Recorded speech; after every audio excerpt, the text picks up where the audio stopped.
ஒரு ஊரில் ஒரு ராஜா இருந்தார். அவர் அடிக்கடி காட்டுக்கு வேட்டையாட போவார். சில நண்பர்களையும் கூட அழைச்சிக்கிட்டு போவார். காட்டுக்கு போனதும் ஆளுக்கு ஒரு பக்கமாக போய் வேட்டையாடுவாங்க. சாயந்தரமாக திரும்பி வருவாங்க. மறுநாள் அரண்மனையில் உட்காந்து ஒவ்வொருத்தரும் அவங்க அனுபவங்களை எல்லாம் சொல்லிக்குவாங்க. அவங்க வீரத்துக்கு தகுந்த மாதிரி பரிசை அந்த ராஜா கொடுப்பார். இது மாதிரி ஒரு தடவை எல்லோரும் வேட்டைக்கு போயிட்டு திரும்பி வந்ததும் உட்காந்து பேச ஆரம்பிச்சிருக்கிறாங்க. ஒருத்தன் சொன்னான், தன்னுடைய வீர தீர செயலை பற்றி அளக்க ஆரம்பிச்சிட்டான். ஏன்னா அதுக்கு பரிசு கிடைக்க போகுதில்ல, அதனால். அவன் என்ன சொன்னான் தெரியுமா? அரசே, நேற்றுக்கு காட்டில் என்னாச்சு தெரியுமா? எனக்கு நேராக ஒரு சிங்கம் வாயை திறந்துக்கிட்டு வந்துட்டுது. நான் பயப்படவே இல்லை. உடனே ஒரு கல்லை எடுத்து குறி பார்த்து வீசினேன். சிங்கத்து வாய்க்குள்ளே போய் அந்த கல் மாட்டிக்கிட்டுது. அவ்வளவுதான். அந்த சிங்கம் என்னை பார்த்துட்டு பயந்துட்டு ஒரே ஓட்டமாக திரும்பி ஓடி போயிட்டுது அப்படின்னா. ஆஹா பலே அப்படின்னு எல்லோரும் கை தட்டினாங்க. ரெண்டாவது ஆள் ஒருத்தன் எழுந்திரிச்சான். அவன் சொல்ல ஆரம்பித்தான், அரசே, நான் போன வழியில் 2 பெரிய மலைப்பாம்பு கிடந்தது. என்னை முழுங்கிறதுக்கு வந்தது. நான் என்ன பண்ணேன் தெரியுமா? அந்த 2 பாம்போட வாலையும் ஒன்றா சேர்த்து முடிச்சு போட்டுட்டேன். அவ்வளவுதான். அது அங்கே இழுக்க இது இங்கே இழுக்க முடிச்சு நல்லா இறுகி போட்டுது அப்படின்றான். ஆஹா அற்புதம்னு சொல்லி எல்லாரும் கை தட்டினாங்களாம். அடுத்தபடியாக 3வது ஆள் ஒருத்தன் வந்தான். அவன் சொல்ல ஆரம்பித்தான், மன்னா, நான் போன பாதையில் குறுக்க ஒரு ஆறு. அதில் இறங்கி குளித்தேன். யாரோ காலை பிடிச்சி இழுக்கிறது மாதிரி இருந்தது. திரும்பி பார்த்தா ஒரு பெரிய முதலை. நான் உடனே அப்படியே ஒரு துள்ளல் துள்ளி அது முதுகில் போய் உக்காந்துக்கிட்டேன். அதை அப்படியே கரைக்கு நீந்த வச்சேன். கரைக்கு வந்து சேர்ந்ததும் அப்படியே ஒரே துள்ளி குதித்து கரைக்கு வந்துட்டேன் அப்படின்றான். அவன் தன்னுடைய வீரத்தை அப்படி சொல்லியிருக்கான். அடடா எப்பேற்பட்ட வீரம் அப்படின்னு எல்லாரும் கை தட்டினாங்களாம். 4வது ஆள் எழுந்திரிச்சான். மன்னா, நான் போன இடத்துல ஒரு கரடி வந்து என்னை துரத்த ஆரம்பிச்சுட்டுது. நான் ஒரு மலை உச்சிக்கு வந்துட்டேன். அதுக்கப்புறம் ஒரு அடி எடுத்து வச்சாலும் அதில் பாதாளத்தில் விழ வேண்டியது தான். அந்த நேரம் பார்த்து ஒரு பெரிய ராட்சச கழுகு அந்த பக்கமாக பறந்து வந்தது. நான் உடனே அப்படியே உயர எழும்பி அந்த கழுகோட காலை பிடிச்சிக்கிட்டேன். அப்படியே தொங்கிக்கிட்டே வந்தேன். ஒரு நல்ல இடம் வந்ததும் தொப்புன்னு கீழே குதித்து நடந்து வந்துட்டேன்னா. இதுக்கும் எல்லோரும் கை தட்டுறாங்க. கடைசியாக ஒரு ஆள் எழுந்திரிச்சான். அரசே, நான் வந்து போன வழியில் ஒரு பெரிய யானை குறுக்க வந்தது. பயங்கரமாக சத்தம் போட்டுக்கிட்டே வந்தது. நான் பயந்து ஓடலை. உடனே என்ன பண்ணேன் தெரியுமா? அந்த யானையோட வாலை பிடிச்சி தூக்கினேன். தலைக்கு மேலே தூக்கி கரன்னு சுற்றினேன். வேகமாக சுற்றி வீசி எறிஞ்சேன். அவ்வளவுதான். அதே ஸ்பீடில் அந்த யானை மேலே போக ஆரம்பிச்சுட்டுது.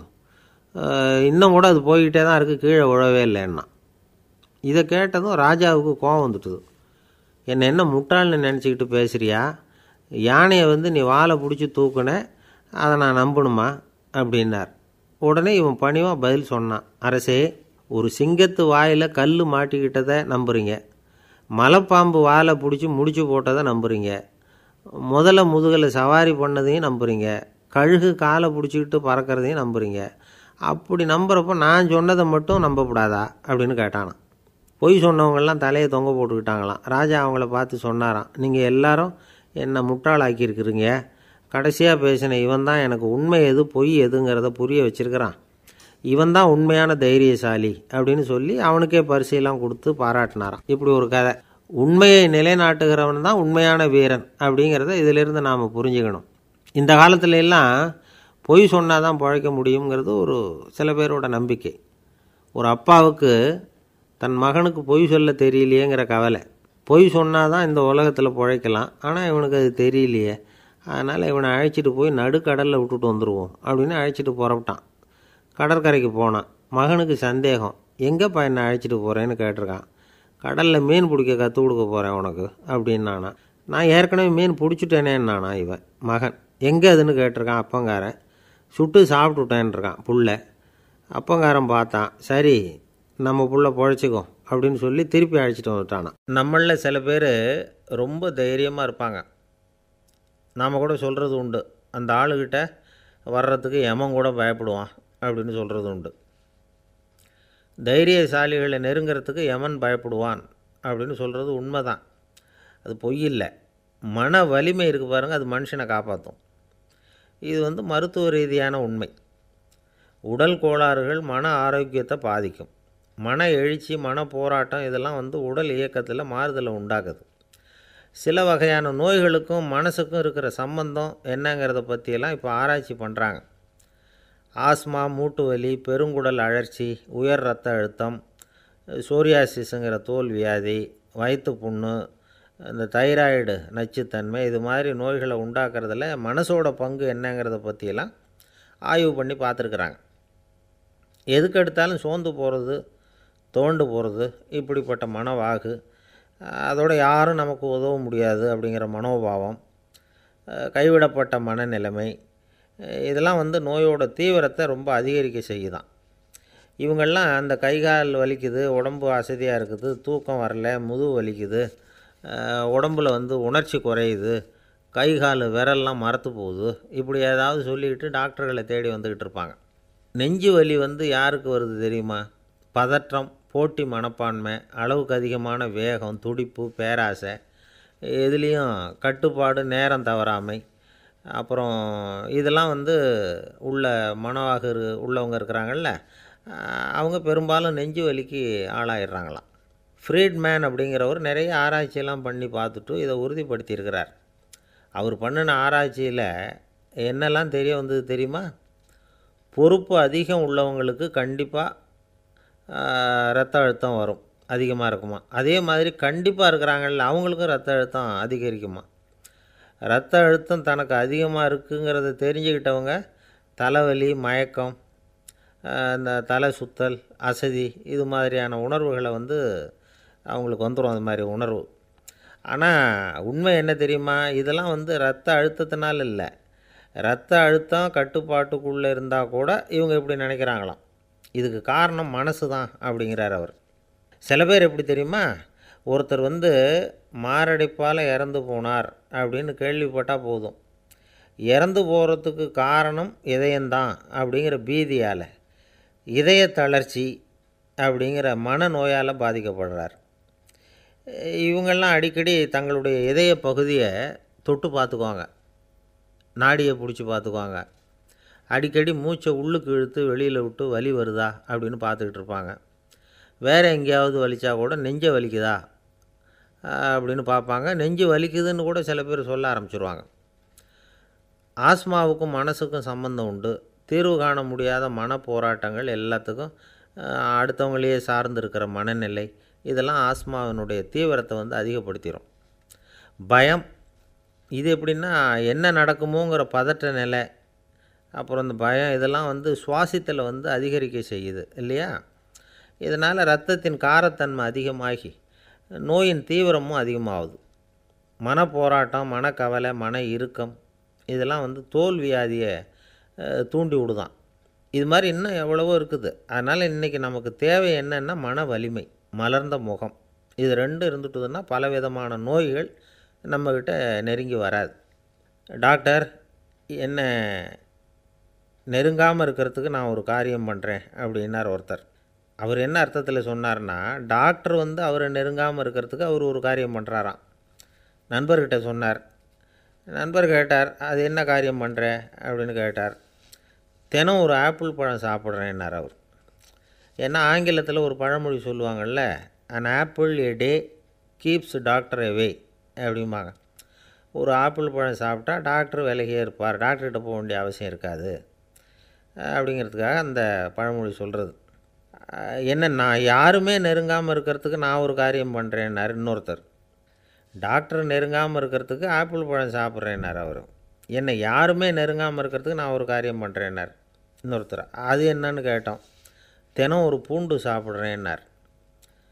ஏ கார்லிக் எ டே கீப்ஸ் எவ்ரிபடி அவே அப்படின்னு அதுக்கு ஒரு புது விளக்கமும் கொடுத்தார். வாழ்க்கையில் சில சந்தர்ப்பங்களில் நாம் சில அவமானங்களை சந்தித்தே தீர வேண்டியிருக்கு. என்ன பண்ணுறது, காலம் அப்படி. அவமானப்படுறவங்க உடனே அடங்கி போய்டுறது தான் உலக வழக்கம். அவமானப்பட்டால் உடனே சீறி எழறவங்களும் உண்டு.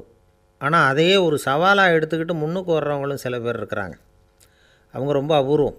இன்றைக்கி மனோதத்துவ நிபுணர்கள்லாம் என்ன சொல்கிறாங்க தெரியுமா? அவமானப்பட்டுட்டா உடனே அடங்கி போயிடக்கூடாதான், அதையே ஒரு சவாலாக எடுத்துக்கிட்டு மனசில் ஒரு வைராக்கியத்தோடு முயற்சி பண்ணினா வாழ்க்கையில் எல்லோரும் முன்னேறலாமா. அவமானங்கிறத நாம் வைராக்கியமாக மாற்றிக்கணும், அதுதான் வெற்றிக்கு வழி. ராமர் இந்த பூமியில் பிறந்ததே ஒரு வைராக்கியத்தினால தான் சார் அப்படின்னார் ஒருத்தர். எப்படிங்க அது அப்படின்னு கேட்டேன். அவர் சொன்னார், தசரதருக்கு ராமர் குழந்தையாக பிறக்கணும், அப்போ தான் இங்கே இருக்கிற கஷ்டங்கள்லாம் நீங்கும் அப்படின்னு சர்வ லோகமும் எதிர்பார்த்துக்கிட்டு இருக்குது. ஆனால் அவர் எப்போ பிறப்பார் அப்படின்னு யாருக்கும் தெரியல. அந்த காரியம் சீக்கிரம் நடக்கணுமே, அதுக்கு என்ன பண்ணுறது? நாரதர் வந்தார் ஒரு நாள் தசரதரை தேடி. தசரதா, உனக்கு ஒரு செய்தி தெரியுமான்னு ஆரம்பித்தார். அவர் எப்பவும் இப்படித்தானே ஆரம்பிக்கிறது வழக்கம். என்ன விஷயம்னு கேட்டார் தசரதர். தசரதா, நீ அடிக்கடி உன்னோட தேரில் ஏறிக்கிட்டு தேவலோகத்துக்கு போகிற, அங்கே போகிற வர்ற எல்லாம் பண்ணிகிட்ருக்க, எல்லாம் சரி. தேவலோகத்துலேயும் உன்னை நல்லபடியாக தான் வரவேற்கிறாங்க. தேவேந்திரன் உன்னை பிரியமாக அழைச்சிட்டு போய் தன்னுடைய அரியாசனத்திலேயே தனக்கு பக்கத்திலேயே உட்கார வைக்கிறான். நீயும் சந்தோஷமாக உட்காந்து பேசிவிட்டு வந்துடுற. ஆனால் நீ இங்கே வந்ததுக்கு அப்புறம் அங்கே என்ன நடக்குது தெரியுமா உனக்கு அப்படின்னாரான் நாரதர். என்ன நடக்குது எனக்கு ஒன்றும் தெரியலையே அப்படின்னாரான் தசரதர். நாரதர்கிட்ட கிட்டத்தில் கேட்டிருக்கார், கொஞ்சம் சொல்லுங்கள் என்னது அப்படின்னு. அவர் நெருங்கி வந்தாரான் நாரதரும். மெதுவாக அவர் காதோட காதாக சொன்னாராம். அதாவது நம்ம பாஷையில் சொல்லப்போனால் பற்ற வைக்கிறார். நீ அங்கே தேவேந்திரங்கிட்ட உட்காந்து பேசிவிட்டு வந்த பிறகு நீ அங்கே உட்காந்துருந்த அரியாசனத்தை தண்ணி ஊற்றி கழுவி சுத்தப்படுத்துகிறாங்க. நீ என்ன அந்த அளவுக்கு சுத்தம் இல்லாத ஆளா? தினம் குளிக்காமையாக இருக்கிற அப்படின்னாராம். தசரதருக்கு இது ரொம்ப அவமானமாக போயிட்டுது. அப்படியே செய்கிறாங்க அப்படின்னாராம். ஆமாம், நீ வேணும்னா நான் சொல்கிறது உண்மையாக இல்லையா அப்படின்னு சோதனை பண்ணி பார்த்துக்கோ அப்படின்னாரான் நாரதர். உடனே தசரதர் இதுக்காகவே புறப்பட்டு தேவலோகம் போனார். அங்கே வழக்கம் போலவே இவரை கூப்பிட்டு உட்கார வச்சு பேசிக்கிட்டு இருந்தான் தேவேந்திரன். கொஞ்ச நேரம் பேசிக்கிட்டு இருந்துட்டு சரி நான் கிளம்புறேன்னு புறப்பட்டார். சரி, அவனும் வாசல் வரைக்கும் வழி அனுப்பி வச்சுட்டு உள்ளே போயிட்டான். தசரதர் வெளியில் கொஞ்சம் நேரம் மறைஞ்சி இருந்துட்டு மெதுவாக உள்ளே எட்டி பார்த்தார் என்ன நடக்குதுன்னு. நாரதர் சொன்னது உண்மை தான். தசரதர் உட்காந்துருந்த ஆசனத்தை அங்கே 2 தேவர்கள் கழுவி சுத்தப்படுத்திக்கிட்டு இருக்கிறாங்க. தசரதரால் இதை தாங்கிக்க முடியல. அவருக்கு ரொம்ப அவமானமாக போச்சு. நேராக கிடுகிடுன்னு தேவேந்திரங்கிட்டே போனார். நான் உட்காந்துருந்த இருக்கையே சுத்தம் பண்ணுறியே, நான் என்ன அந்த அளவுக்கு பாவியா அப்படின்னு கேட்டார். ரொம்ப கோபமாக கேட்டார். தசரதரே, மனுஷனுக்கு 3 கடன்கள் உண்டு. தேவ கடன், ரிஷி கடன், பித்ரு கடன். இதை தீர்க்காதவன் பாவியாகிறான். இதில் மகனை பெறுவதால் தான் பித்ரு கடன் தீரும். உனக்கு மகன் கிடையாது, அதனால் நீ பாவியாகிற. பாவி உட்காந்துருந்த இடம்ங்கிறதுனால அதை சுத்தம் செய்ய வேண்டியது எங்கள் கடமை அப்படின்னு நானான் தேவேந்திரன். இந்த இடத்துல தசரதருக்கு ஏற்பட்ட அவமானம் ஒரு வைராக்கியமாக மாறிச்சு. தேவேந்திரனே கேட்டுக்கோ, ஒரு மகனை பெற்ற பிறகு தான் இந்த சபையில் மறுபடியும் அடி எடுத்து வைப்பேன் அப்படின்னு சொல்லிவிட்டு போயிட்டாரான். போய் புத்திர காமேஷ்டி யாகம் பண்ணார். புத்திரர்கள் பிறந்தார்கள். இந்த கதையில் உள்ள கருத்து என்னென்னா, தேவேந்திரன் தசரதரை அப்படி அவமானப்படுத்தலைன்னா அவருக்கு இப்படி ஒரு வைராக்கியம் பிறந்திருக்குமா? யோசித்து பார்க்கணும். நமக்கு ஏற்படுகிற சில அவமானங்களையும் வைராக்கியமாக மாற்றிக்குவோம். அப்படி மாற்றிக்கிட்டோம்னா வாழ்க்கையில் முன்னேறலாம். நம்ம ஆளுங்க சில பேர் அவமானத்தை வைராக்கியமாக மாற்றிக்கிறது எப்படி தெரியுமா? நம்மக்கிட்ட ஒரு பையன் சொன்னான், எங்கள் அப்பா என்னை எல்லாருக்கும் முன்னாடி வச்சு திட்டிவிட்டார், பொறுப்பு இல்லாமல் ஊர் சுற்றுறேன்னு சொல்லி அவமானப்படுத்தி விட்டார். இனிமேல் நீ என் முகத்திலேயே முழிக்காதரா போடான்னு வேறு சொல்லிவிட்டார். எனக்கு ரோஷம் வந்துட்டுது. அந்த அவமானத்தை வைராக்கியமாக மாற்றிக்கிட்டேன். அன்னையிலேருந்து அவர் முகத்திலேயே முழிக்கிறதில்ல அப்படின்னா. அப்படியான்னு கேட்டோம். ஆமாங்க, அவர் வீட்டில் இல்லாத நேரமாக பார்த்து உள்ளே சமையல் கட்டுக்கு போய் சாப்பிட்டுட்டு நைஸாக வெளியில் வந்துடுவேன் அப்படிங்கிறான் அவன். காசியில் இருக்கிற கடவுள் காசி விஸ்வநாதர், அங்கே இருக்கிற தேவி காசி விசாலாட்சி. இவங்க 2 பேரும் ஒரு நாள் பேசிக்கிட்டு இருந்தப்போ கடவுள் சொன்னார், இந்த மனிதர்களை நாம் ரொம்பவும் நம்பிக்கையோடு தான் படைச்சிருக்கிறோம். இருந்தாலும் அவங்களுக்கு தான் நம்பிக்கை இல்லை, எதுலேயும் ஒரு உண்மையான நம்பிக்கை இல்லாமல் வாழ்ந்துக்கிட்டு இருக்கிறாங்க அப்படின்னார். என்ன அப்படி சொல்கிறீங்க? அதை பாருங்கள், எவ்வளவு பேர் காசியை தேடிட்டு கங்கையில் குளிச்சுக்கிட்டு இருக்கிறாங்க. அவங்களெலாம் நம்பிக்கை இல்லைன்னா இவ்வளவு தூரம் தேடிட்டு இங்கே குளிப்பாங்களா அப்படின்னு நாங்கள் தேவி. சரி, அதை சோதித்து பார்க்கலாம் அப்படின்னு 2 பேரும் முடிவு பண்ணிக்கிட்டாங்க. உடனே ஒரு திட்டம் போட்டாங்க. அது எப்படின்னா, நாம் 2 பேருமே பக்தர்கள் மாதிரி உருவத்தை மாற்றிக்கிட்டு கங்கை கரைக்கு போக வேண்டியது. நான் கங்கையில் இறங்கி குளிக்கிறேன். கொஞ்ச நேரத்தில் சுழலில் மாட்டிக்கிட்டது மாதிரி நடிக்கிறேன். நீ உடனே கரையிலிருந்து சத்தம் போடும். என்னோடய வீட்டுக்காரரை யாராவது காப்பாற்றுங்களேன் காப்பாற்றுங்களேன்னு சத்தம் போடும். அதோடு இன்னொன்று சொல்லு, யாராவது ஒரு புண்ணிய ஆத்மா அவர்கிட்ட போய் அவருடைய முடியை பிடிச்சி இழுக்கணும். அப்படி ஒரு சாபம் இருக்குது எங்களுக்கு. புண்ணிய ஆத்மா, அதாவது எந்த பாவமும் செய்யாத இல்லாத ஒருத்தர் தான் அவரை காப்பாற்ற முடியும். அப்படிப்பட்டவங்க யாராவது வெள்ளத்தில் குதித்து என்னுடைய கணவரை காப்பாற்றுங்கோ அப்படின்னு நீ சத்தம் போடு, கூச்சல் போடு, என்ன நடக்குதுன்னு பார்க்கலாம் அப்படின்னார் கடவுள். சரின்னு சொல்லி 2 பேருமா சாதாரண பக்தர்கள் மாதிரி கங்கை கரைக்கு வந்து சேர்ந்தாங்க. அவர் இறங்கி குளித்தார்.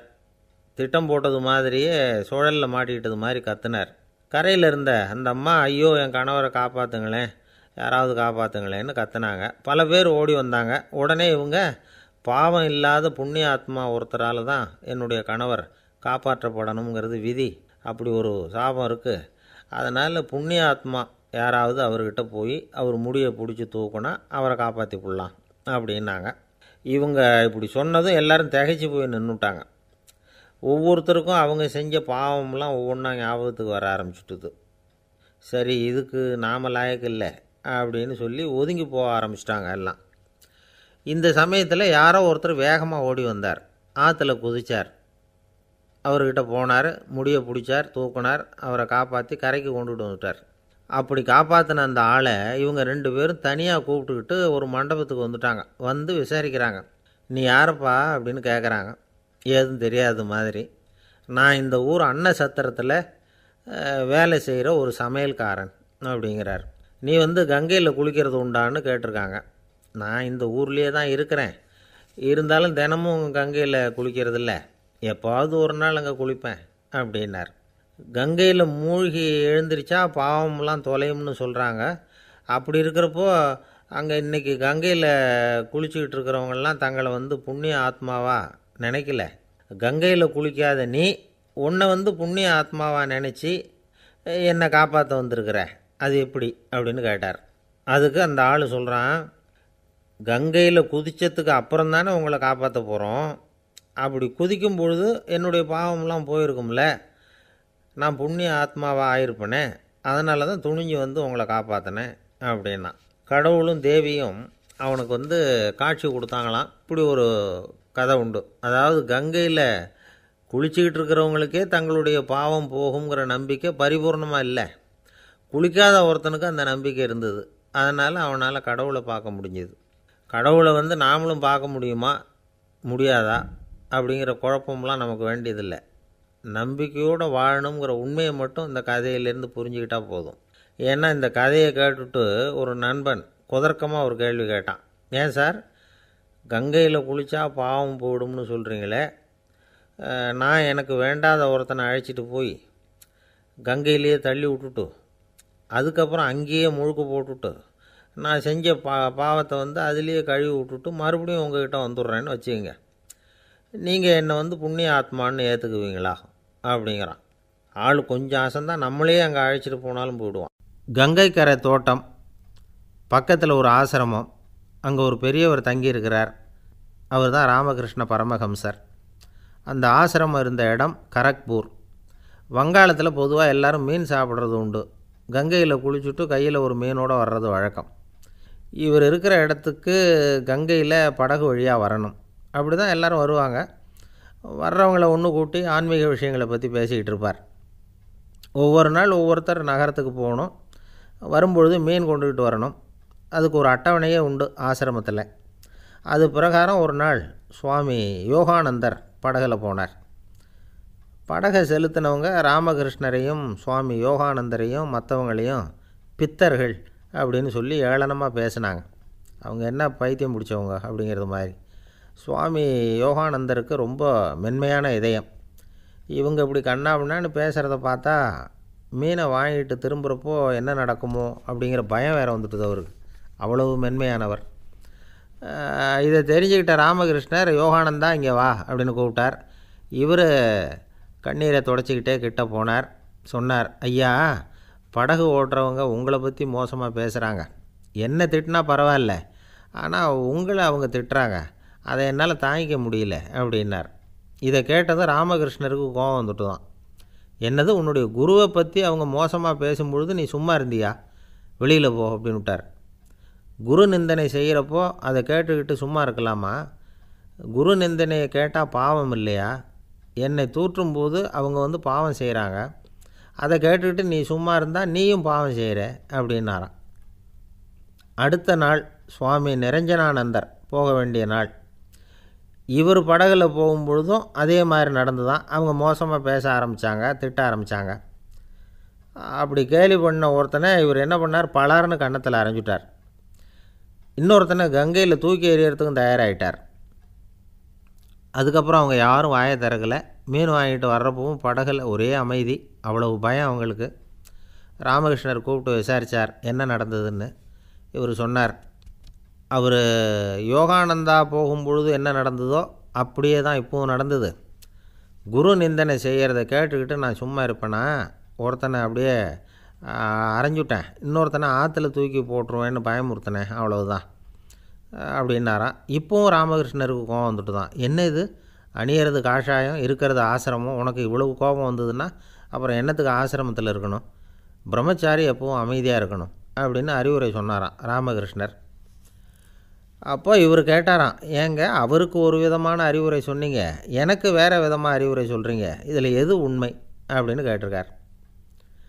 இதுக்கு ராமகிருஷ்ணர் சொன்ன பதில் என்னென்னா, அட அசடே, சக்கரத்தில் காற்று அதிகமாக இருந்தால் குறைக்கணும், குறைச்சலாக இருந்தால் கூட்டணும். அவன் சாது, அவனுக்கு அதிக உணர்ச்சி தேவை, உனக்கு படபடப்பு அதிகம், உனக்கு பொறுமை தேவை அப்படின்னாராம். இதில் உள்ள கருத்து என்னென்னா, கல்விங்கிறது எப்படின்னா அதை சூழ்நிலைக்கு தகுந்த மாதிரி கற்பிக்கணும். எல்லாருக்கும் ஒரே மாதிரி கற்பிக்கக்கூடாது. கேட்குறவர் தகுதி, புரிஞ்சுக்கிற திறமை, இதை பொறுத்து கல்வி அமையணும். ஆரம்ப காலத்தில் ஒரு குரு, அப்போ ஒரு சீடன் இருந்தான். அது வேடிக்கையான குரு, வேடிக்கையான சீடன். ஒரு ஆசிரமம். ஒரு நாள் ஒருத்தன் அவசரமாக அந்த குருவை தேடி வந்திருக்கிறான். என்ன விஷயம்னு விசாரித்தார் குரு. உங்கள் சீடர் என்னை வந்து அடிச்சுட்டார் அப்படின்னு புகார் பண்ணானான் அந்த ஆள். குரு சீடனை கூப்பிட்டார். அடிச்சியா இந்த ஆளை அப்படின்னு கேட்டாரான். ஆமான் இருக்கான் சீடன். ஏன் அடித்தே அப்படின்னு கேட்டாரான். இந்த ஆள் உங்களை பற்றி மட்டமாக பேசிவிட்டான், என்னால் அதை தாங்கிக்க முடியல, அதனால தான் அடிச்சுட்டேன்ருக்கான். அப்படி என்ன பேசினான் அப்படின்னு கேட்டாரான். உன்னுடைய குருநாதர் இப்போல்லாம் அர்த்தமில்லாமல் பேச ஆரம்பிச்சிட்டார் அப்படின்னு சொல்லிவிட்டான், அதனால தான் அடிச்சுட்டேன் அப்படின்னானான். அதுக்காக அடித்தே அப்படின்னாரான். நான் அதுக்காக அடிக்கலை குருவே, இப்போல்லாம் நீங்கள் அர்த்தமில்லாமல் பேசுகிறதாக அவன் சொல்கிறான், அப்படின்னா இது வரைக்கும் நீங்கள் அர்த்தத்தோடு பேசினதாகத்தானே அர்த்தம், அது தப்பு தானே, அதனால தான் அடித்தேன் அப்படின்னானா. பக்தின்னு சொல்கிறோம் இல்லையா, அது வந்து 3 வகைப்படும் அப்படிங்கிறார் ஒரு பெரியவர். அது என்ன 3 வகைன்னா, தெய்வ பக்தி, அடியார்கள் பக்தி, குரு பக்தி. அடியார் பக்தியை விட தெய்வ பக்தியை விட குரு பக்தி தான் ரொம்பவும் சிறந்ததுங்கிறார் அவர். தெய்வத்துக்கிட்ட செஞ்ச பாவம் குருநாதர்கிட்ட தீர்ந்துருமா, குருநாதர்கிட்ட செஞ்ச பாவம் தெய்வத்துக்கிட்ட போனாலும் தீராதான். இப்படி பெரியவங்கள்லாம் சொல்லி வச்சுருக்கிறாங்க. ஒரு காடு, அங்கே அயோத தௌமியர் அப்படின்னு ஒரு தபோதனர், அவர் பல மாணவர்களை ஒன்றா சேர்த்து ஒரு குருகுலம் நடத்திக்கிட்டு இருக்கிறார். பல தரப்பட்டவங்க, பல திறப்பட்டவங்க மாணவர்கள் அதில் சேர்ந்து படிச்சுக்கிட்டு இருக்கிறாங்க. பாஞ்சால ராஜகுமாரன் ஒருத்தனும் அந்த குருகுலத்தில் சேர்ந்து படிச்சுக்கிட்டு இருக்கிறான். அவன் பேர் ஆருணி. பெரிய இடத்து புள்ள, இருந்தாலும் படுப்பில் ரொம்ப கெட்டிக்காரனாக இருந்தான். அவன் தான் அங்கே முதல் மாணவன். ஒரு நாள் குருநாதர் அந்த அரசகுமாரனை கூப்பிட்டார். நம்ம குருகுலத்துக்கு சொந்தமான வயலில் தண்ணீர் பெருகி வெள்ளம் வந்து பயிரை வந்து அழிக்குதான், அதனால் நீ போய் மடையை அடைச்சிட்டு வந்துரு அப்படின்னார். அந்த அரசகுமாரன் உடனே புறப்பட்டான். குருநாதர் சொல்லிட்டார்ல, உடனே புறப்பட்டான். நான் பெரிய இடத்து பிள்ளையாச்சே, ராஜகுமாரனாச்சே, ரொம்ப செல்வாக்கூட வளர்ந்தவனாச்சே, நான் போய் வயலில் இறங்கி வேலை செய்கிறதா அப்படின்னுலாம் அவன் நினைக்கல. குருநாதர் கட்டளையை நிறைவேற்ற வேண்டியது நம்ம கடமை அப்படின்னு நினச்சான். உடனே ஒரு மண்வெட்டியை தூக்கி தோளில் வச்சுக்கிட்டு புறப்பட்டு போயிட்டான். வயலுக்கு போனான். பார்த்தான், தண்ணி கரையை உடச்சிக்கிட்டு வயலுக்குள்ளே ஏகமாக பாஞ்சிக்கிட்டு இருக்குது. இவன் மண்வெட்டியால் களிமண்ணை புல்லோடு சேர்த்து புல் பற்ற மாதிரி வெட்டி வெட்டி போட்டான். இருந்தாலும் மடையை அடைக்க முடியல. தண்ணி அதை மீறி வந்துக்கிட்டே இருக்குது. தண்ணி வந்து வேகமாக வயலுக்குள்ளே போய்கிட்டே இருக்குது. போடுற பத்தையெல்லாம் கரைஞ்சி கரைஞ்சி போயிட்டுருக்கு. இருந்தாலும் இவன் தன்னுடைய முயற்சியை கைவிடலை. வெட்டி வெட்டி போட்டுக்கிட்டே இருக்கிறான். காலையில் அங்கே போனவன் சாயந்தரம் வரைக்கும் இப்படி செஞ்சுக்கிட்டு இருக்கிறான். உடம்பும் மனசும் ரொம்பவும் சோர்ந்து போச்சு. இருந்தாலும் குருநாதர் இட்ட கட்டளையை நிறைவேற்றாமல் இருக்கிறோமேங்கிற ஒரு குறை அவனுக்கு இருக்குது. குரு கட்டளையை நிறைவேற்றாத நான் இன்னமும் இருக்கணுமா அப்படின்னு யோசனை பண்ண ஆரம்பிச்சிட்டான். என்ன செய்யலாம்னு பார்த்தான். நம்ம குருநாதர் இட்ட பணிக்காக இந்த உடம்பையே தியாகம் பண்ணலாம் அப்படின்னு முடிவு பண்ணான். தண்ணி பாயுதில் அதுக்கு குறுக்க விழுந்து அப்படியே மடையை அடைச்சிக்கிட்டு அப்படியே படுத்துட்டான். இது மற்றவங்களுக்கு தெரியாது. அன்னைக்கு ராத்திரி ஒரு விளக்கு முன்னாடி உட்காந்து குருநாதர் பிள்ளைங்களுக்கு பாடம் சொல்லி கொடுத்துக்கிட்டு இருக்கிறார். வரிசையில் இருக்கக்கூடிய ராஜகுமாரனை காணலை. நம்ம ஆருணி எங்கே போனா அப்படின்னு சொல்லி மற்ற மாணவர்களை விசாரித்தார். இப்போ அவங்க சொன்னாங்க, சுவாமி அவன் காலையில் வயலுக்கு மடையை அடைக்கிறதுக்காக போனான், நீங்கள் தான் போக சொன்னீங்க, இன்னும் திரும்பி வரல அப்படின்னு அவர் பையன். குருநாதர் உடனே ஒரு தீவெட்டி எடுத்துக்கிட்டு மாணவர்களை அழைச்சிக்கிட்டு வயலுக்கு போனார். அங்கே போய் பார்த்தா ஆளை காணும்.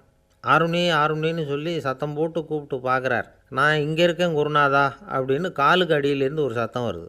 குனிஞ்சு பார்த்தா அவன் மடையில் படுத்துருக்குறான். என்னப்பா இதுன்னார்.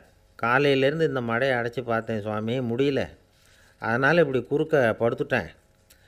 என்னை தாண்டறதுக்கு பயந்து போய் தண்ணியே தேங்கி நின்றுட்டுது அப்படின்னா. அவனுடைய குரு பக்தியையும் அவனை தாண்டறதுக்கு அஞ்சு நிற்கிற தண்ணி தேக்கத்தையும் பார்த்துட்டு எல்லாரும் ரொம்ப ஆச்சரியப்பட்டு போயிட்டாங்களாம். ஆருணி எழுந்திரிச்சு வா அப்படின்னு கூப்பிட்டாரான் குருநாதர். அவன் தண்ணீரை பொழந்துக்கிட்டு எழுந்திரிச்சு வந்தானான். அதனால் அவனுக்கு உத்தாலகன் அப்படின்னு ஒரு பேர். உத்தாலகன்னா தண்ணீரை பிளந்தவன் அர்த்தம். அந்த உத்தாலகன் மாதிரி இந்த காலத்து மாணவர்களுக்கும் குரு பக்தி வேணும் அப்படின்னு சொன்னோம் ஒரு பள்ளிக்கூடத்தில். உடனே நிறைய மாணவர்கள் எழுந்திரிச்சு நின்னாங்க. சார், நீங்கள் எங்களை இன்னமும் சரியாக புரிஞ்சுக்கலைன்னு நினைக்கிறோம். அன்னைக்காவது ஒருத்தன் அப்படி இருந்தான், இன்றைக்கி ஏகப்பட்ட உத்தாலகர்கள் இருக்கிறோம்.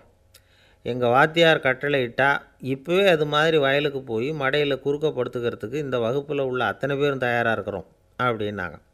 அப்படியா அப்படின்னு சொல்லி கேட்டோம் ரொம்ப சந்தோஷமாக. ஒருத்தன் ரொம்ப அடக்கமாக எழுந்திரிச்சான். அப்புறம் சொன்னான், ஆமாம் சார், வகுப்பில் இவர் நடத்துகிற பாடத்தை கேட்டுக்கிட்டு இருக்கிறத விட பேசாமல் போய் மடையில் படுத்துடுறது ஒன்றும் கஷ்டமான காரியமாக இருக்காது, அதனால தான் எல்லோரும் அங்கே போகிறேன்னு சொல்கிறோம் அப்படிங்கிறான். ஒரு ராஜா ஊரெல்லாம் சுற்றி பார்த்துட்டு வரலாம்னு ஒரு நாள் புறப்பட்டு போனார். ஒரு இடத்துல தறி நெசவு வேலை ரொம்ப மும்முரமாக நடந்துக்கிட்டு இருந்தது. ஒரு பெரியவர் தறியால் நெசவு வேலை செஞ்சுக்கிட்டு இருந்தார். பக்கத்தில் ஒரு அழகான பொண்ணு உட்காந்து நூலை சுற்றிக்கிட்டு இருக்குது. ராஜா அந்த பெரியவரை பார்த்து யார் இந்த பொண்ணுன்னு விசாரித்தார். ராஜா அப்படி கேட்டதும் அவருக்கு ரொம்ப பெருமையாக போயிட்டுது. ஏன்னா உட்காந்துருந்தது அவரோட மகள். அரசே, இது என்னுடைய மகள், இவ வேகமாக நூல் தெரிக்கக்கூடியவள், வைக்கோலை எடுத்து இவ தெரிச்சா கூட அது எல்லாம் பவுனிழையாக வெளியில் வரும் அப்படின்னு ஒரு ராசி இவளுக்கு அப்படின்னு ரொம்ப பெருமையாக ராஜா கிட்ட சொன்னார். ராஜா இதை கேட்டதும் அசந்துட்டார். அப்படியா, இவ்வளவு அழகும் சாமர்த்தியமும் உள்ள இந்த பொண்ணு என்னோட வரட்டுமே, இவளை என் மருமகளாக ஆக்கிக்கிறேன் அப்படின்னார் ராஜா. அந்த பெரியவருக்கு ஒன்றும் புரியல. ஏதோ கொஞ்சம் பெருமையாக சொல்ல போவ அது இப்படி ஆகிட்டுதே அப்படின்னு கவலைப்பட்டார். இருந்தாலும் ராஜா பேச்ச தட்ட முடியுமா, மகளை அனுப்பி வச்சுட்டார். ராஜா அந்த பொண்ணை அரண்மனைக்கு அழைச்சிட்டு வந்தார். அங்கே ஒரு அறையில் வச்சு பூட்டி விட்டார். அந்த ரூமு நிறைய வைக்கோலை கொண்டாந்து போட்டு அடைச்சாங்க. 3 ராட்டைகள் வேறு வச்சுருந்தாங்க. நாளைக்கு பொழுது விடியறதுக்குள்ளே நீ இந்த வைக்கோலையெல்லாம் தங்க இழைகளாக மாற்றி காட்டணும். நாளைக்கு காலம்புறம் நான் இந்த அறை கதவை திறப்பேன். உன் தகப்பன் சொன்னது மாதிரி எல்லாம் தங்கமாக மாறி இருக்கணும், இல்லைன்னா நீ உயிர் தப்ப முடியாது அப்படின்னு உத்தரவு போட்டார். பாவம் அந்த பொண்ணு என்ன பண்ணும், பகல் பூரா அழுதுகிட்டே உட்காந்துருக்குது. ராத்திரி பூராவும் தூக்கம் வரல. மறுநாள் அதிகாலை நேரத்தில் யாரோ கதவை தட்டுற சத்தம் கேட்டுது. பயந்துக்கிட்டே கதவை திறக்கிறா. திறந்து பார்த்தா வெளியில் 3 அவலட்சணமான பெண்கள். ஒருத்திக்கு கால் அகலமாக முறை மாதிரி இருக்குது, இன்னொருத்திக்கு கட்டை விரல் கரண்டி மாதிரி பெருசாக இருக்குது, 3ஆவது பொண்ணுக்கு உதடு தடித்து ரப்பர் மாதிரி தொங்கிக்கிட்டு இருக்கு. யார் நீங்கள், உங்களுக்கு என்ன வேணும் அப்படின்னு கேட்குது இந்த பொண்ணு. நாங்கள் உங்களுக்கு உதவி செய்கிறதுக்கு தான் வந்திருக்கிறோம் அப்படின்னு சொல்லி உள்ளே வந்தாங்க. உட்காந்தாங்க. கொஞ்ச நேரத்துக்குள்ளே உள்ளே இருந்த வைக்கோலையெல்லாம் தங்க இழைகளாக மாற்றி கொடுத்துட்டு போயிட்டாங்க. காலையில் ராஜா வந்தார். பார்த்தார். ஆகா பேஷுனார். இன்னும் கொஞ்சம் வைக்கோலை கொண்டாந்து அந்த ரூமில் போட சொன்னார். இந்த வைக்கோலையும் இன்றைக்கி தங்கமாக மாற்றிவிடு, நாளைக்கு மறுநாள் உனக்கும் இளவரசனுக்கும் கல்யாணம்னு சொல்லிவிட்டார்.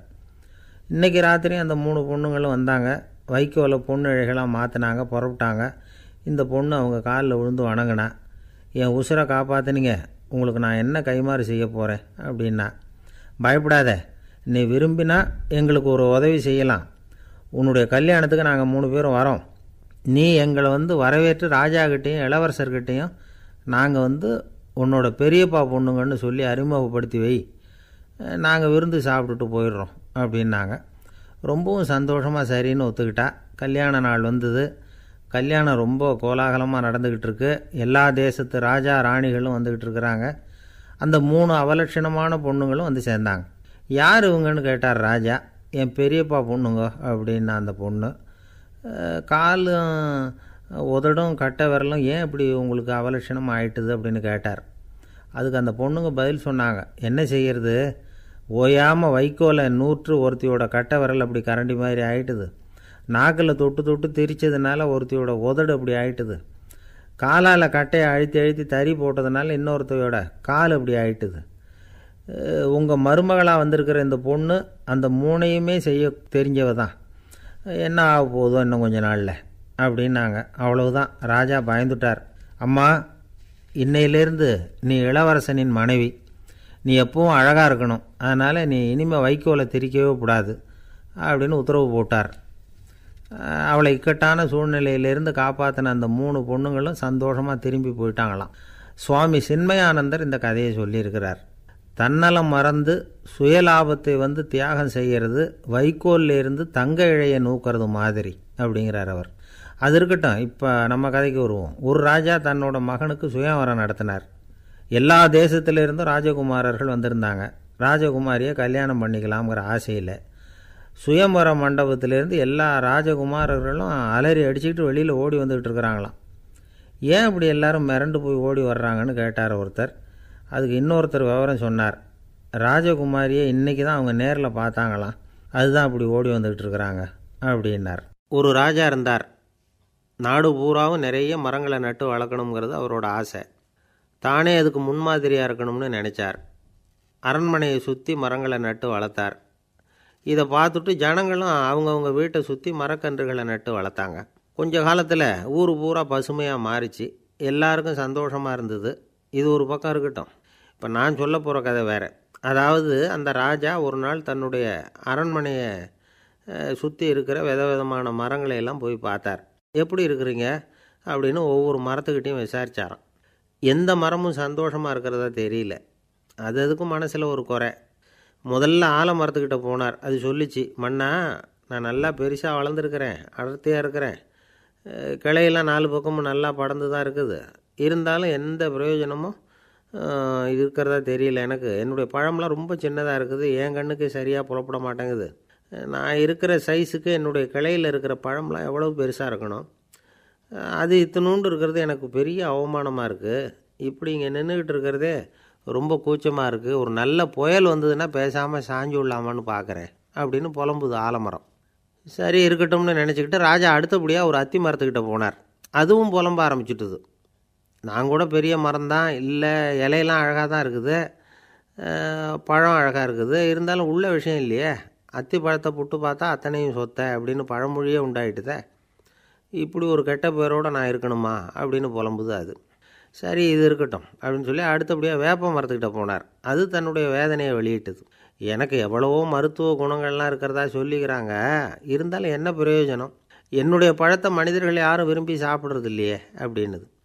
ராஜா அடுத்தாப்புல இருந்து ஒரு பனை மரத்துக்கிட்ட போனார். நான் நல்லா உயரமாக தான் வளர்ந்துருக்கிறேன், மற்ற மரங்கள்லாம் என்னை அண்ணாந்து தான் பார்க்கணும், இருந்தாலும் என்கிட்ட நிழலுக்காக யாரும் ஒதுங்கிறது இல்லையே அப்படின்னுது. என்ன இது எல்லா மரமும் இப்படி திருப்தி இல்லாமல் இருந்துக்கிட்டு இருக்குதே அப்படின்னு நினச்சிக்கிட்டே ராஜா அடுத்தபடியாக அங்கே இருந்த ஒரு பைன் மரத்துக்கிட்ட போனார். அழகாக உயரமாக பசுமையாக தான் இருந்தது, ஆனால் பழமோ பூவோ கிடையாது. அதை நினச்சி அது வருத்தப்பட்டுக்கிட்டு இருக்குது. ஓக் மரம் அது ஒன்று நின்றுட்டு இருந்தது. அது என்ன சொல்லிச்சுன்னா, இலையுதிர் காலத்தில் என் மேலே இருக்கிற எல்லா இலைகளும் உதிர்ந்து போடுது, முடி கொட்டின மனிதர்கள் மாதிரி மொட்டையாக நான் நிற்க வேண்டியிருக்குது, என்ன வாழ்க்கை இது அப்படின்னு சொல்லி அழுத்துக்கிட்டது. சரி புளிய மரம் என்ன சொல்லுது பார்ப்போம்னு அதுக்கிட்ட போனால், என்னுடைய நிழலில் யாருமே தங்க மாட்டாங்க, உடம்புக்கு சூடுன்னு ஒதுங்கி போயிடுவாங்க, அடிமரத்தை பார்த்திங்கன்னா பட்டையெல்லாம் உறிஞ்சி பார்க்குறதுக்கே கேவலமாக இருப்பேன் அப்படின்னுது அது. முருங்கை மரம் என்ன சொல்லிச்சு தெரியுமா? என்னுடைய இலை காயெல்லாம் சாப்பிட்றவங்களுக்கு சத்து கொடுக்கறது வாசவந்தான், ஆனால் என் உடம்புல சத்தே கிடையாது. கொஞ்சம் வேகமாக காற்று அடிச்சதுன்னா முறிஞ்சு விழுந்துடுறேன். என்ன வாழ்க்கை இது அப்படின்னு சொல்லி அது வருத்தப்பட்டது. ராஜா யோசனை பண்ணார். என்ன இது, மரங்கள் பூமியின் வரங்கள்னு சொல்கிறோம். மழை பெய்யறதுக்கு அதுதான் காரணம், பூமி செழிப்பாக இருக்கிறதுக்கும் அதுதான் காரணம், வீடு கட்டுறதுக்கு மரம், நாற்காலி செய்ய உபயோகப்படுத்துறதுக்கும் அதுதான் உபயோகப்படுது, மனுஷனுக்கு வேண்டிய ஆகாரங்களையும் கொடுக்குது. இப்படிலாம் இருந்தும் எல்லா மரமும் நிம்மதி இல்லாமல் இருந்துக்கிட்டு இருக்குதே அப்படின்னு நினச்சார். அப்போது அங்கே இருந்த ஒரு மகிழ மரம் அவர் கண்ணில் பட்டுது. அந்த மரம் மட்டும் கொஞ்சம் நிம்மதியாக மகிழ்ச்சியாக இருக்கிறது மாதிரி தெரிஞ்சுது. உடனே ராஜா அதுக்கிட்ட போனார்.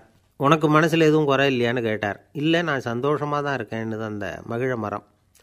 அப்படியான்னு ஆச்சரியமாக கேட்டார் ராஜா.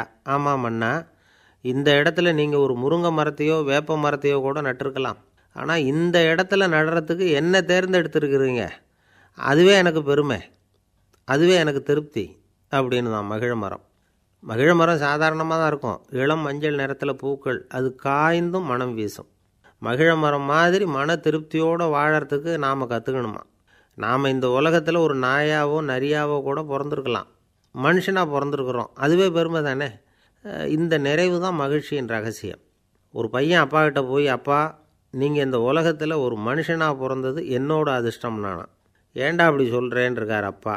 நீங்கள் ஒரு கரடியாக பிறந்திருந்தா இந்நேரம் நானும் ஒரு கரடி குட்டியாக தானே இருந்திருப்பேன் அப்படின்னு நானா பையன். ஒரே ஒரு ஊரில் ஒரு ராஜா இருந்தார். அவர் பேரில் மக்களுக்கு ரொம்ப மரியாதை. அவ்வளவு நல்லா ஆட்சி புரிஞ்சிக்கிட்டு வந்தார். அவருக்கு வயசாகிட்டுது. அதனால் ஒரு நாள் அமைச்சரை கூப்பிட்டார். இதை பாருங்கள், எனக்கு வயசாகிட்டுது, அதனால் இந்த அரச பொறுப்பையெல்லாம் நீங்கள் ஏற்றுக்குங்க அப்படின்னார். அதுக்கப்புறம் ராணியை கூப்பிட்டார். வா, நாம் இனிமேல் இங்கே இருக்க வேணாம், காட்டுக்கு போய் தவம் பண்ணலாம் அப்படின்னு கூப்பிட்டார். இந்த செய்தி மக்களுக்கு அறிவிக்கப்பட்டது. மக்கள் உடனே கூட்டம் கூட்டமாக அரண்மனைக்கு வர ஆரம்பிச்சிட்டாங்க. மன்னரை போய் பார்க்குறாங்க. அரசே, தாங்கள் எங்களுக்கு தந்தை மாதிரி, நீங்கள் காட்டுக்கு போயிட்டால் நாங்கள்லாம் இங்கே எப்படி இருக்க முடியும்? எங்களுக்கெல்லாம் எந்த துன்பமும் இல்லாமல் பார்த்துக்கிட்டு வர்றீங்க. இது மாதிரியான ஒரு அரசாட்சி இல்லைன்னா மக்கள் வாழ்ந்து என்ன பயன் அப்படின்னாங்க. இருந்தாலும் என்ன பண்ணுறது, வயசாயிட்ட காரணத்தினால இந்த முடிவுக்கு வர வேண்டியிருக்குது அப்படின்னாரா ராஜா. அப்படின்னா நீங்கள் காட்டுக்கு போக வேணாம், நாங்கள் போகிறோம், நாங்கள் அங்கே போய் தவம் பண்ணுறோம், வழிபாடு பண்ணுறோம், கடவுள் வருவார், அவர்கிட்ட வரம் வாங்கிட்டு வந்துடுறோம் அப்படின்னாங்களாம். அப்படி சொல்லிவிட்டு உடனே எல்லோரும் காட்டுக்கு போனாங்க. நாட்டு மக்கள் எல்லாரும் ஒட்டு மொத்தமாக காட்டில் உட்காந்துக்கிட்டு தவம் பண்ணுறதை பார்த்தார் கடவுள். உடனே புறப்பட்டு வந்தார். எல்லோரும் இப்படி உட்காந்துருக்குறீங்களே, என்ன வேணும் உங்களுக்கு அப்படின்னு கேட்டார். உடனே மக்கள் எல்லாரும் ஒரு குரலில் சொன்னாங்க, சுவாமி, எங்கள் மன்னன் ரொம்ப நாளைக்கு நல்லபடியாக இருக்கணும், அவர் மகிழ்ச்சியாகவும் உடல் நலத்தோடும் இருந்தால் தான் நாங்கள் அமைதியாக வாழ முடியும் அப்படின்னாங்க. சரி, அதுக்கு என்ன செய்யணும் அப்படின்னார் ஆண்டவன். எங்கள் மன்னருக்கு இன்னும் ஒரு 100 வருஷம் ஆயுளை கொடுங்க அப்படின்னாங்க. அவ்வளவு தானே, சரி அப்படியே ஆகட்டும் அப்படின்னு சொல்லிவிட்டு ஆண்டவன் போயிட்டார். மக்கள் மகிழ்ச்சியோடு திரும்பி வந்தாங்க. மன்னா, கடவுள் வரம் கொடுத்துட்டார், நீங்கள் 100 வருஷம் வாழ போகிறீங்க அப்படின்னாங்க. இதை கேட்டதும் ராணி ராஜாவை வணங்கி, நான் தவம் செய்ய போகிறேன் அப்படின்னு புறப்பட்டாங்க. உடனே மக்கள் என்ன நினச்சாங்க தெரியுமா? ஐயோ, நாம் ராஜாவுக்கு மட்டும்தானே நீண்ட ஆயுள் வேணும்னு வரம் வாங்கினோம், ராணிக்கு வாங்கலையே, அதுதான் கோபத்தில் புறப்பட்டாங்க போல இருக்குது அப்படின்னு நினச்சி வருத்தப்பட்டாங்க. ஆனால் ராணி நினச்சது அது இல்லை. ராணி போய் தவம் பண்ணாங்க, கடவுள் காட்சி கொடுத்தார். இவங்க கேட்குறாங்க, சுவாமி, ராஜாவுக்கு மட்டும் 100 வருஷம் ஆயுள்னு வரம் கொடுத்துட்டீங்க, அப்படின்னா குடிமக்களும் 100 வருஷம் இருக்கணும். இப்படிப்பட்ட குடிமக்கள் இல்லைன்னா அப்படிப்பட்ட அரசன் இருந்து என்ன பிரயோஜனம் அப்படின்னாங்களாம். ஆண்டவன் பார்த்தார். சரி, அவங்களும் 100 வருஷம் வாழ்வாங்க, அது மட்டும் இல்லை, நீயும் 100 ஆண்டு காலம் வாழ வரமளிக்கிறேன் அப்படின்னு சொல்லிவிட்டு மறைஞ்சிட்டார். இதில் ஆண்டவன் வர்றதும் மறையிறதும் முக்கியம் இல்லை. இதில் கவனிக்க வேண்டியது ஆள்கிறவனின் விசால மனம், குடிமக்களின் விசால மனம், ஆள்கிறவன் மனைவியினுடைய விசால மனம். இப்படி ஒரு நாடு இருந்துட்டுதுன்னா எப்படி இருக்கும் வாழ்க்கை நினச்சி பாருங்கள். அதனால தான் பெரியவங்கள்லாம் சொல்கிறாங்க, இதய வாசல் திறந்தே இருக்கணும், இதயத்தின் கதவுகளை மூடாதீங்க அப்படின்னு சொல்லுவாங்க. என்கிட்ட ஒருத்தர் சொன்னார், என்னுடைய இதய வாசல் எப்போவும் திறந்தே தான் இருக்குதுன்னார். எதனால் அப்படி சொல்கிறீங்க அப்படின்னு கேட்டோம். டாக்டரே சொல்லிவிட்டார், என்னுடைய இதயத்தில் ஒரு ஓட்டை இருக்குது அப்படின்னு. வால்வு சரியில்லையா அப்படிங்கிறார்.